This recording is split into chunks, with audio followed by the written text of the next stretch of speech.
Well, staying with municipal matters, City Power in Joburg says it started working on a feed-in tariff from solar customers. In other words, like the City of Cape Town, customers with a solar system on their roof could feed the power they generate to the grid and reduce the monthly bill they pay to City Power. Thami Mathiso is the General Manager for Revenue Management at City Power. Thami, good afternoon to you and thank you for your time. How's this going to work? Good afternoon, Steve, and good afternoon to your viewers.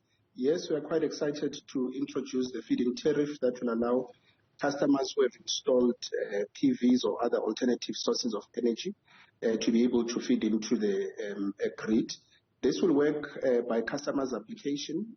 Customers are required to apply, and City Power will be able to come to the property and assess the generating unit that they have. And should we approve that generating, it gives the customer an opportunity. Thami, I don't know if you're still there with us. We seem to have lost you on that line. Yes, I'm still here. All right. Can you actually end up getting paid from City Power, or would it only reduce your bill? In other words, can you actually send more electricity into the system than you receive from City Power and thus make a profit? Yes, most definitely. So there's two ways. The first thing is that if you install your own generating unit, you'll be able to save energy because during the day you'll be able to use energy from your generating unit. But what we also say again, if you've got excess energy, if you're producing more than that which you are using in your house, you will be able to sell back to City Power, and City Power will be able to pay you back for that which you're selling back to us. In other words, you would pay cash. You would actually put money in someone's account for it. Most definitely, we'll be able to pay cash. We'll either pay you directly onto your rates account, or we should be able to pay you, yes, with other ways. Okay. Can you do this if you're on prepaid electricity, or would you have to be on postpaid? In other words, you'd receive a bill and pay every month. What we've done now is that customers who have PVs will then be moved to a postpaid meter unit so that we can be able to measure both what we call import and export in simpler ways, that which the customer uses from the grid and that which the customer is sending into the grid. So that bi-directional meter should be able to allow us, and we can only run it on a postpaid model. So once you have that, we should move you to the postpaid where you'll be able to see your credit as you sell back to the municipality. And so then, because what you've seen is people in Joburg, I mean, there's been a sort of move to move people onto prepaid, which kind of makes sense, contested, of course. But if it's on a postpaid system, you only get estimates at the moment. In other words, you would only have someone read your meter probably every 3 months. I know in Cape Town you'd need, and I think you're only the second metro in the country to do this, but you would need a bi-directional meter. So would you have a sort of live meter system? It wouldn't be estimates anymore. Yeah, most definitely. So what we've done is that we've been investing in a smart meter system, which allows us to read the meter. We have invested in a smart meter system, which allows us to install a bi-directional meter into the customer property. And this bi-directional meter allows us to measure both import and export. And definitely we're excited that those are the meters that we'll be able to read remotely. So we install them with a SIM card, and we should be able to read those meters remotely without anyone having to come to the customer property. Thami, the importance of this can't be understated. It's easy to say, well, very few people have solar.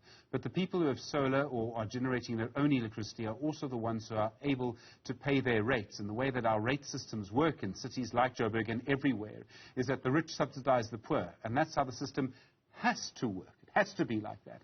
So the point I'm making is this is a way to make sure that the rich stay in the system so that poor people can be subsidized.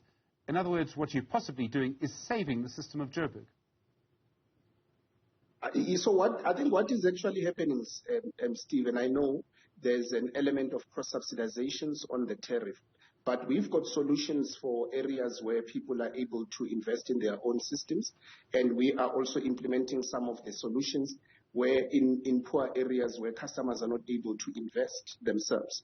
And if you see what we've been doing in the past, we have installed in the Deep South solar-driven high masses so that even in the street lights. So what we are saying is that we are promoting in the city of Johannesburg that we should use alternative sources of energy. And those that are able to invest themselves, we are able to reward them. And those that are not able to invest themselves, that's where the city would be able to go into those areas and invest in things like, your solar water geysers and your high mast solar units, which will then also be based on solar, which will not use electricity, which is manufactured in a traditional way. At this stage, is there any estimate at all as to how much solar capacity is privately owned in Joburg? Do you have any idea of how much electricity you might get? For the past 6 years, we've been running a voluntary registration process, and we are quite aware that this might not be the full scale of the people who have installed solar. But currently, we've got 90 megawatts installed from people who have actually voluntarily disclosed that which they've installed. And this 90 megawatt is equivalent to a stage 1 for a utility like City of Johannesburg. I was going to say, so people who've installed and voluntarily told you, that's an entire stage of load shedding in Joburg. So if we look at people who maybe haven't registered, so let's just say it's double, I mean, you could make sure that Joburg never has stage 6 load shedding again. Yeah, so if we've got more people who are going to register on the grid, and we are quite aware that there's more people who have these installed into their units and they've not yet registered. And I think it's in platform like this where we would encourage our customers to register their units into. And firstly, it makes the city to be aware that there's this unit that is in the system. But secondly, it also allows the customers to make sure that the units that they've installed are actually authorized by the City of Johannesburg. Thami Mathiso, thank you, the General Manager of Revenue Management at City Power.